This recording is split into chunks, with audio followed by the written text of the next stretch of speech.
안녕하십니까. 창세기 읽기 47번째입니다. 창세기 27장.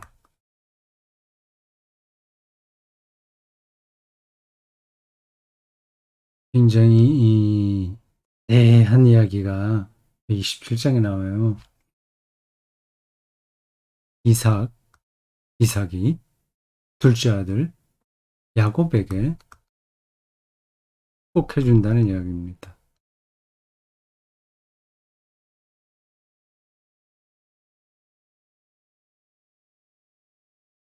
그냥 몇 마디로도 끝날 만한 내용이에요, 사실은. 여러분들이 그 27장을 읽어봤다면 느끼겠지만, 무슨 단편 소설처럼 느껴질 정도로 자세하게 나옵니다. 뭐 동화 같기도 하고요. 지나칠 정도로 아주 세밀하게 그 상황을 묘사하고 있습니다. 내용 같다는 거예요. 이삭이 이제 죽을 때가 됐습니다. 눈이 잘 보이지 않는다고 그래요.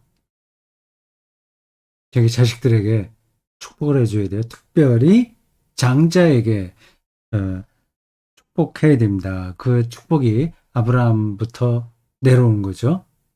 아브라함, 이삭, 야곱, 요셉 이렇게 이어집니다.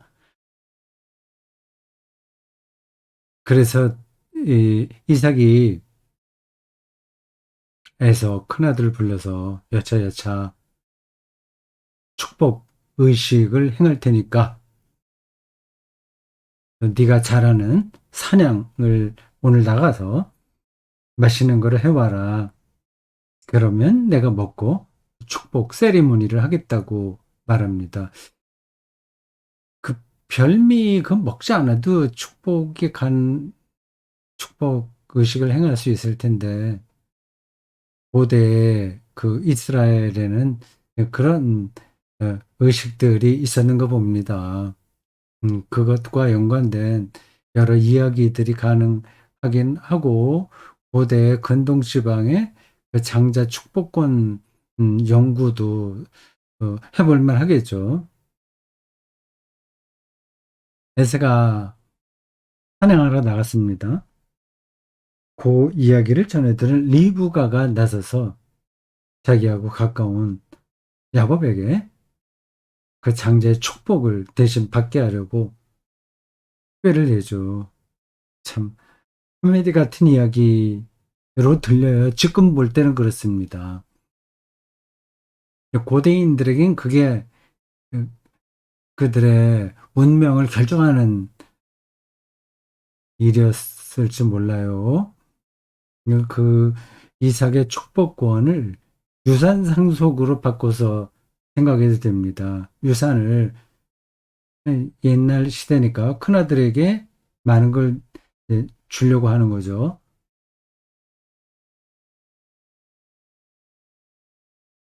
음, 유산이라고 하면 좀 예민한 거죠. 근데 성경은 그 실제 물질 유산이 아니라 하나님의 축복을 이제 이야기하는 겁니다. 네, 리브가가 야곱을 설득하죠. 여차 했으니까 급하다. 그러니까 네가 그 염소 한 마리 잡아서 가져와라. 그럼 내가 그걸로 맛있게 별미를 만들어서 줄 테니까 그걸 들고 네 아버지에게 가서 네 형에게 내려 줄 거라고 약속했던 그 장자의 축복권을 대신 받아라고 합니다. 그래서 참 우스운 이야기이긴 합니다. 근데 지금의 잣대로 그 이야기를 이해하려고 하면 정말 코미디 같은 이야기가 되는 거죠. 그 당시에는 그게 중요했을 것 같습니다. 그 자초지종을 제가 더 자세하게 얘기하지 않겠어요. 오늘 본문을 우리가 천천히 읽어가면서 짚으면 되겠습니다. 그냥 대중의 얼개를 말씀드리는 거예요. 그래서 야곱이 그 염소 한 마리를 잡아다 어머니 들었고 그 말 그대로 따라서 이제 그 별미를 가지고 들어갑니다. 근데 그냥 들어가게 되면 아버지가 그 야곱 아무리 눈이 어둡다고 하더라도 그 귀가 좀 어둡다고 하더라도 그 형과 동생을 완전히 못 알아볼지는 않을 거 아니에요. 근데 특별히 그 형은 털이 많은 사람이고 동생은 매끈한 사람이라서 몸을 만져보면 탁 드러나니까 걱정이지 않습니까? 이제 리브가가 이제 꾀를 내는 겁니다. 그걸 걱정하지 마라. 여기 염소 이 가죽을 네 팔에다가 감으면 된다. 몸 대충 어, 팔에다도 감고 뭐 가슴에다도 그걸 묶어 그쪽 그럼 이제 그걸 만져보면 이삭이 그걸 만지면 속을 수 있겠다. 그런 얘기입니다. 동화 같은 이야기죠. 주일학교 아이들에게 이걸 실감나게 전하면 귀를 쫑긋 할 겁니다. 그렇게 리브가의 작전대로 모든 일들이 순조롭게 진행됐어요. 야곱이 그 아버지로부터 장자의 축복을 받고 나온 다음에 에서가 불이 나게 사냥해서 잡은 음식을 그 짐승으로 별미를 만들어 또는 뭐 어머니에게 부탁하지 않고 뭐 일하는 주방에서 일하는 그 여자들에게 부탁을 했겠죠. 그걸 가지고 들어와서 아버지에게 이제 내가 왔습니다 했더니 그 아버지가 이미 축복 다 나갔다. 받았는데 어떻게 된 거냐. 네 이제 그러니까 이제 에서가 이 동생이 야곱 이 자식이 지난번에 그 뭐예요. 팥죽 한 그릇으로 장자의 명분을 속여서 빼앗더니 이번에 두 번째다. 네, 그 죽이고 말겠다. 그렇게 펄쩍 뜁니다. 죽이겠다는 말을 하기 전에 아버지에게 남아있는 축복이라도 주세요. 근데 그 축복을 이제 아버지가 하긴 합니다. 근데 축복의 내용이 그 야곱을 네가 섬길 수밖에 없다. 이제 그런 내용입니다. 이제 27장에 그 내용이 아주 자세하게 나와요. 그리고 에서가 이제 동생을 내가 죽이고 말지 가만히 이거 참을 수 없어. 그런 소식을 리브가가 듣고 또 리브가가 등장합니다. 리브가가 잘한 건지 문제의 여성이었는지 모르겠어요. 이삭 이삭과 리브가가 더 적극적이에요. 리브가가 이제 이렇게 있다가는 정말 저 큰아들이 동생 죽이고 말겠다는 생각이 들어서 그 야곱을 자기 오빠가 있는 라반 오빠가 있는 곳으로 이제 피신시킵니다. 그 이야기가 이 27장에 아주 자세하게 나와요. 굉장히 길게 나옵니다. 여기 등장하는 사람들은 먼저 이삭이고, 어, 두 번째, 리브가가 아주 굉장히 많이 나와요. 이삭이, 야곱, 아, 에서가 두 번째, 순서로 보면 그렇습니다. 에서가 두 번째로 등장해 에서를 불러서, 어, 이삭이 말했으니까요. 세 번째 등장인물이 리브가이고, 네 번째가 야곱입니다. 이 네 명 사이에 벌어지는 그 가족의 비화가 27장 이야기입니다. 뭐 에피소드라고 하면 에피소드고,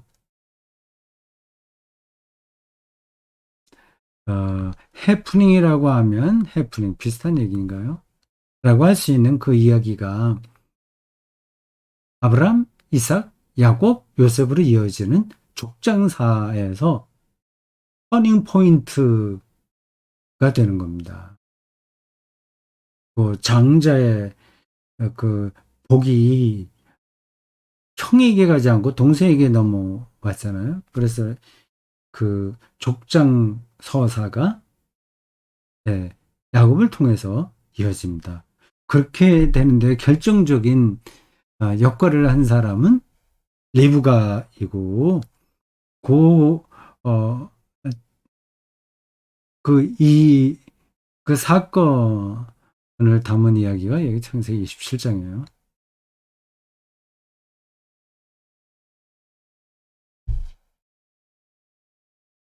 좀 길지만 우리가 시간이 되는 만큼 읽어보겠습니다.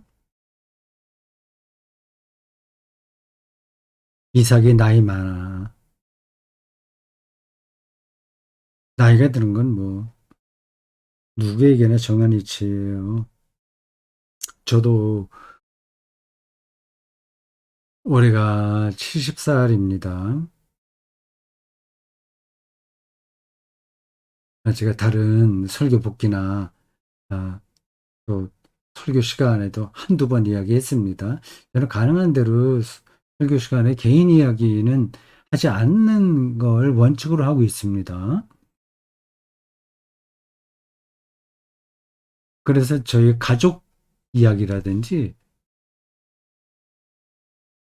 뭐 설교에서 말해요. 이 가족사, 개인 이야기, 가족에는 개인은 마찬가지입니다만은 개인 이야기, 뭐 가능한 대로 이런 건 하지 않으려고 합니다. 성서 텍스트, 중요한 건 저에게서 텍스트예요. 성서 텍스트. 성서 텍스트는 그 달을 가리키는 손가락이거든요. 그 손가락을 놓치면 또 안 되죠. 일단 방향을 봐야 되니까. 오른쪽인지 왼쪽인지. 정확하게 손가락의 방향을 봐야 돼요. 그게 쉽지 않습니다. 그런 성경에서 어, 엉뚱한 이야기에 마음이 끌릴 수도 있어요. 뭐, 그건 좀 성서 해석하기의 문제인데, 좀 어려운 이야기입니다. 근데 제가 뭐 성경 읽기가 어렵다. 뭐 그런 얘기 종종 하잖아요. 그래서 그런 말들에 오해가 없으시길 바랍니다. 그래서 성경을 읽는 거라든지 또 해석하는 거, 설교하는 게 꼭 아주 전문가여야만 된다라는 말씀으로 드리는 건 아니에요. 네, 예배 때 일반 평신도의 설교가 가능하냐, 가능하지 않냐 하는 논란이 좀 있어요. 그 논란에서 저 사람이 얼마나 신학적인 그 소양에 맞냐, 정략, 그거가 결정적인 것은 아닙니다. 아무리 우리가 노력을 하더라도 다 한계가 있잖아요. 제가 평신도의 설교원, 소위 말해서 설교 카리스마, 설교 은사, 그거를 이렇게 동의하지 않는 입장이에요. 그거는 그 신학을 전공한 목사에게만 성경을 바르게 해석해서 전할 만한 능력이 담보되기 때문에 그런 건 아닙니다. 신학 전공했다고 해석이 되는 게 아니고 전공하지 않았다고 하더라도 더 깊이 들어갈 수 있습니다. 평신도 설교권을 제가 좀 부정적으로 혹은 소극적으로 생각하는 이유는 그 교회의 질서 때문에 그렇습니다. 교회의 질서요. 일종의 그것을 그 신학적인 용어로 표현하자면 카리스마론 때문에 그런 겁니다. 카리스마가 은사잖아요. 은사는 무질서한 게 아니라 질서가 있어야 됩니다. 그러니까 목사가 난 뭐 모든 걸 할 수 있어 해갖고 뭐 주일학교에 가서도 자기 마음대로 하고 주일학교 선생님들 이리저리 보내고 뭐 성가대에 대해서도 이러쿵저러쿵 얘기하고 다 하면 안 되잖아요. 설교 목사에게는 주어진 그 영역이 있는 겁니다. 교회 안에서. 그것만 해야죠. 이거 성가대의 대장, 혹은 성가대 지휘자는 그 일만 해야 됩니다. 주일학교 교사도 마찬가지고요.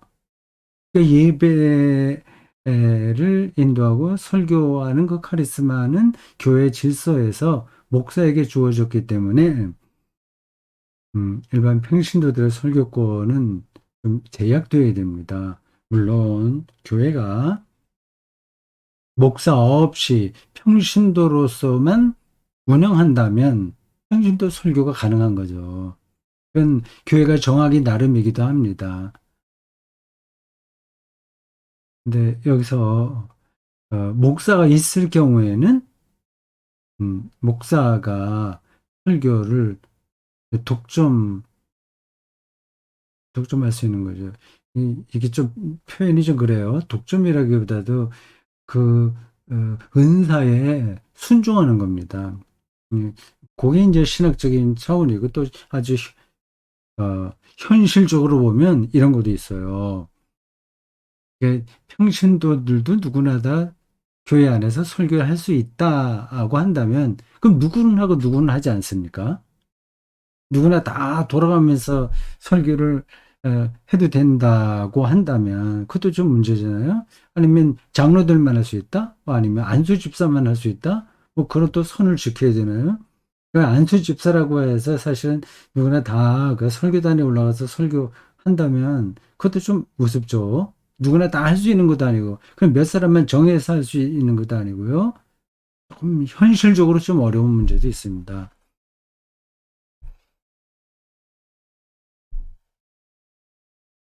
근데 기본적으로는 평신도들이 준비만 잘하면 목사들보다 성경을 더 깊이 이해할 수는 있습니다.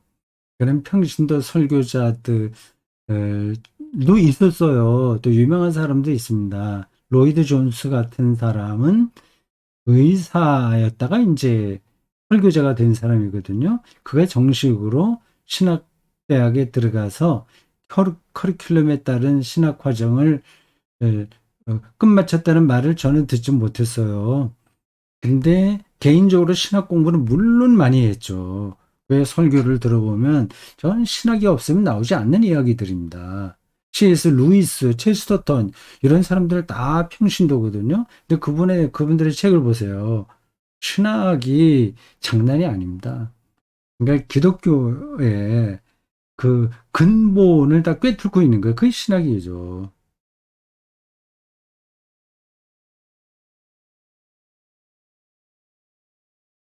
예. 이 설교 시간에 가능한 대로 예, 가족세 이야기 하진 않는데 얼마 전에 제가 70살 됐다.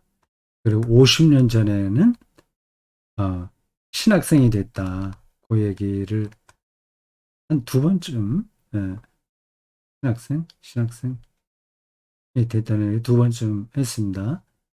50년이라고 하는 시간을 얘기하려다 보니까 그런 거예요. 그 나이를 그렇게 먹습니다.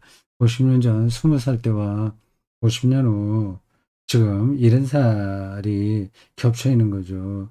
그- 그리고 일반적으로도 사람들이 그렇게 얘기하기도 하고 그리스도교 영성에서도 그렇게 이야기하는 대목이 이겁니다. 삶과 그러니까 현재와 죽음이 겹쳐 있다고 하는 겁니다. 그거는 어, 그 신학적인 관점에서만이 아니라 아주 실제적이기도 하죠. 지금 모든 사람들에게는 죽음이 겹쳐 있는 거예요. 이제 여러 가지 면에서 그걸 살펴볼 수 있습니다. 그냥 아주 그 적나라한 걸 하나 얘기하면 이런 거죠. 제가 내일이라도 사고 나서 죽을 수 있는 거잖아요. 뭐 테니스 치러 가다가 테니스 치러 갈 때는 제가 뭐 정말 신나갖고 뭐 이렇게 가서 요번에 조금 더 집중해서 힘 빼고 어떻게 쳐야 되겠다는 생각을 하면서 갑니다. 물론 이제 경치도 보면서 가긴 하는데 어, 이제 그러다 보면 이제 운전 이제 집중력이 좀 떨어질 수도 있어요. 사고 날 수도 있고 아니면 테니스 하다가 뭐 정신없이 뛰다가 보면 호흡이 가쁩니다. 요즘도 어떤 경우에 아주 게임이 타이트할 때에 이렇게 그 한 포인트 따거나 잃고 더 이상 계속하기 힘들 정도로 호흡이 가빠서 한 20초 정도 시간 달라고 해서 쉬고 이렇게 치곤 할 때가 있어요. 앞으로는 그런 경우가 없도록 좀 덜 뛰어야 되는데 그게 쉽지가 않습니다. 그 왜 그러냐 하는 거는 그 경우 그 제가 지금 이 시간에 말씀드리지 않겠어. 어쨌든 그건 쉽지 않아요. 음, 그래서 이제 호흡이 가빠지다가 이제 뭐예요? 그, 그제 쓰러져서 못 일어날 수도 있죠. 그러면 이제 죽음이 이미 들어와 있는 겁니다. 언젠가는 올 건데 그게 사실은 늘 겹쳐 있는 거예요. 우리가 죽을 운명, 숙명이 죽음이다. 그게 결국은 오는 거라고 한다면 시간이 뭐 20년 후냐, 30년 후냐, 뭐 지금 한 1년 후냐 그런 차이만 이제 겹쳐 있는 거죠. 음? 이렇게 나이가 든다는 사실을 진작에 젊었을 때 그냥 아주 실질적으로 깨닫고 사는 거 그게 어른이 빨리 되는 거죠. 그리고 그게 이제 기독교 영성이기도 합니다. 수도사들은 늘 그걸 안고 살죠. 예, 로마 사람들도 다 생각이 있는 사람들은 그런 생각을 한 거죠. 그래서 까르페 디엠이라고 하지 않습니까? 죽음을 기억하라. 나이가 많아 눈이 어두워서 잘 보지 못하더라. 나이가 많아졌다고 하네요. 몇 살인지는 정확하게 모르겠습니다. 눈이 어두워서 잘 보지 못한 눈도 어두워지고 귀도 어두워지고 근육도 딱딱해지고 해서 사람들이 늙으면 이제 땅속으로 들어갈 준비가 아주 자연스럽게 되는 겁니다. 그게 얼마나 다행인지 모르겠어요. 나이가 들면서도 들었는데도 젊은 사람처럼 눈도 밝고 귀도 밝고 모든 게 그렇게 젊은 시절처럼 된다면 참고도 불행한 거예요. 근데 이게 천천히 신압으로 몸이 자연스럽게 위축이 되니까 죽는다고 하는 것은 그 모든 활동이 멈춘 거잖아요. 예, 얼마나 다행인지 모르겠습니다. 중간에 돌연사 하는 사람들은 불행한데 이게 천천히 제가 늙어가는 것을 느끼면서 죽음을 준비할 수 있는 건 다행스럽다 생각합니다. 제가 그 잘 모르긴 해도, 그냥 아직까지 경험적으로만 이야기한다면, 그, 그 제가 의학이나 생물학 이런 거 전문적인 걸 바탕에 두고 하는 얘기는 아니에요. 그냥 경험적으로만 본다면 이런 겁니다. 준비만 잘하면, 바로 죽기 직전까지, 살아 있음의 그 느낌을 팽팽하게 유지할 수 있다는 거죠. 그 정신적으로나 육체적으로나 그렇습니다. 그러니까 늙어가는 게 이렇게 쭉 이제 점점 이제 줄어들잖아요. 이렇게 줄어드는데 그 생명력이 줄어드는데 갑자기 뚝 떨어지는 게 아니라는 얘기예요. 천천히 조금씩 조금씩 줄어듭니다. 제가 경험하기에 그래요. 그러니까 별로 그 자기 그 생명력이 줄어든다는 느낌을 실하게 느끼지 못합니다. 예, 제가 운이 좋아서 그런지 아니면 그동안 몸과 마음을 수행하듯이 살아서 그런지는 모르겠으나 나이가 들수록 건강 상태는 더 좋아지는 게 아닌가 싶은 생각이 들어요. 오히려 젊었을 때는 감기도 들리고 뭐 이런저런 좀 불편한 일들이 종종 일어나는데 한 50대부터인가 한 60대 60대가 좋았습니다. 60대는 50대 후반부터인가 거의 감기, 몸살 이런 걸 거의 몰랐습니다. 지금도 이제 마찬가지예요. 네, 나이가 들어서 눈이 안 보이고 하는 거, 이건 뭐 자연스러운 거니까 저도 뭐 눈이 조금씩 조금씩 이제 어두워지죠. 그건 받아들일 수 있습니다. 마다들을 불러서 애서를 불러서 아까 얘기한 겁니다. 오늘 이렇게 다른 개인적인 이야기 너무 많았네요. 이삭이 이르되 내가 좀 빨리 속도를 내서 읽겠습니다. 이제 내가 늙는다는 말이 나오니까 실감이 나서 내가 이렇게 더 열어 올렸습니다. 어느 날 죽을지 알지 못하니 실감 나는 얘기예요. 내 기고 곧 화살통과 활을 가지고 들어가서 나를 위하여 사냥하여 내가 즐기는 별미를 만들어 내게로 가져와 먹게 하여 내가 아, 내가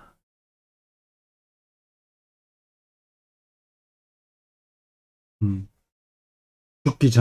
죽기 전에 내 마음껏 네게 축복하게 하라. 이삭이 그의 아들 에서에게 말할 때 리브가가 들었더니 에서가 사냥하여 오려고 들러나가매 리브가가 그 아들 야곱에게 말해 이르되 내 아버지가 내 영 에서에게 말하는 것을 내가 들으니 이르시기를 반복됩니다. 나를 위하여 사냥하여 가져다가 별미를 만들어 내게 내가 먹게 하여 죽기 전에 여호와 앞에서 내게 축복하게 하라 하셨으니 그런즉 내 아들아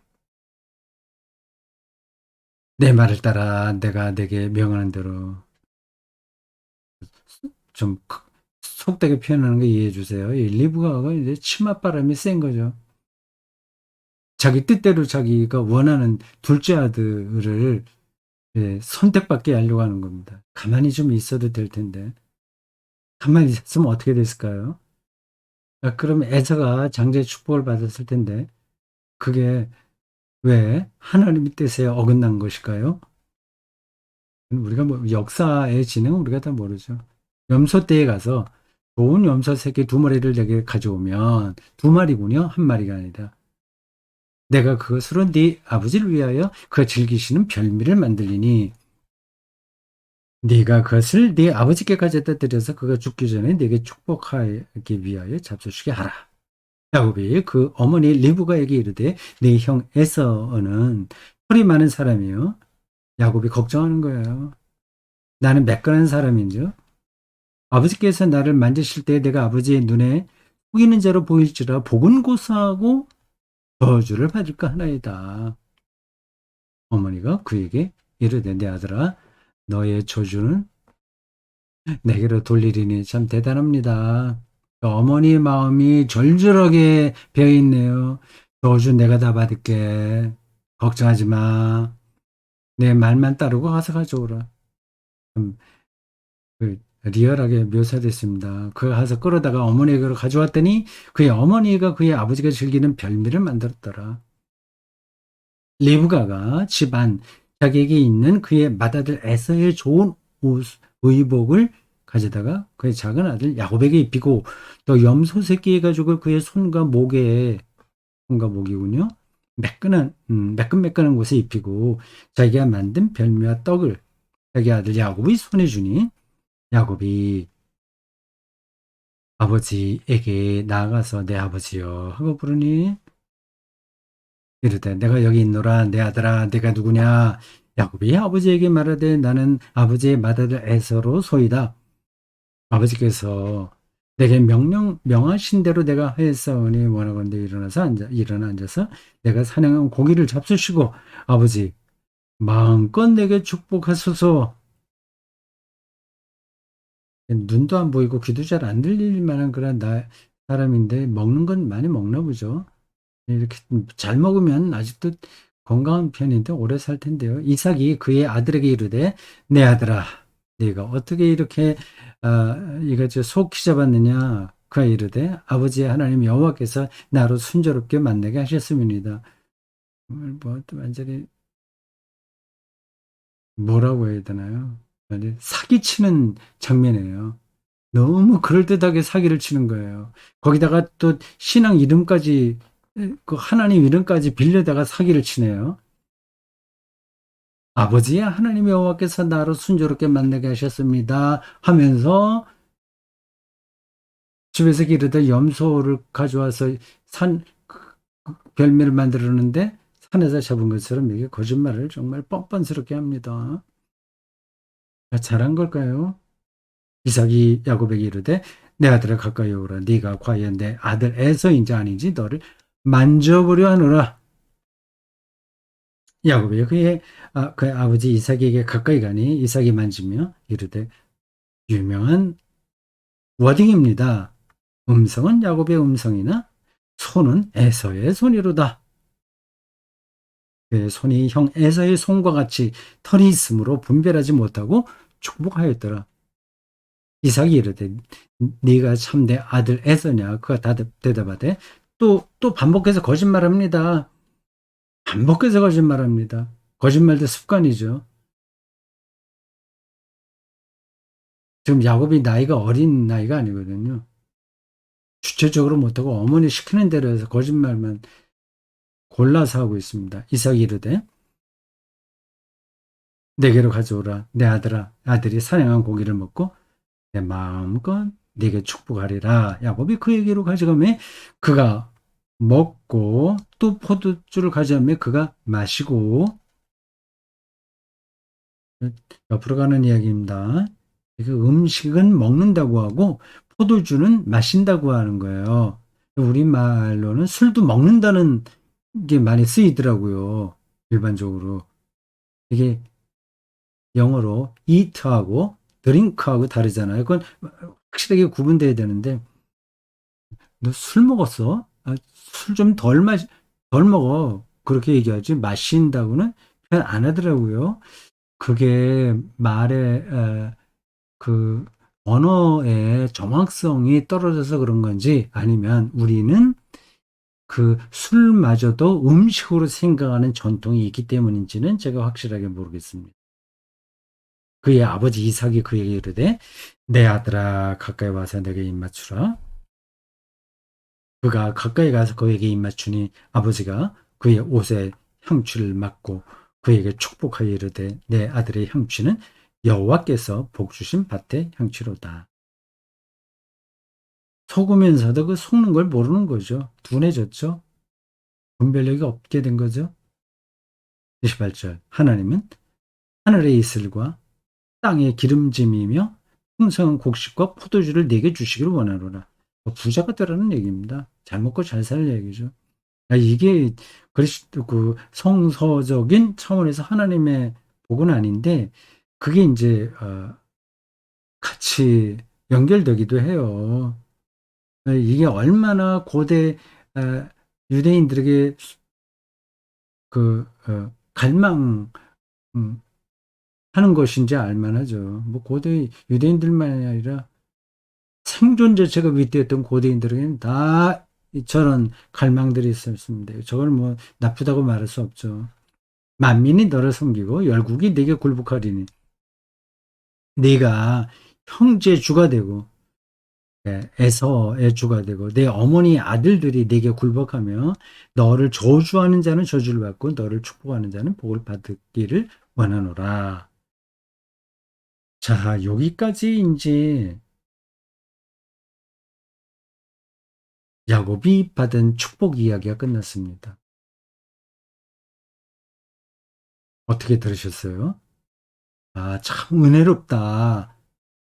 내용이 은혜롭다. 그렇지는 않으셨죠. 우리가 역사의 우여곡절은 다 모릅니다.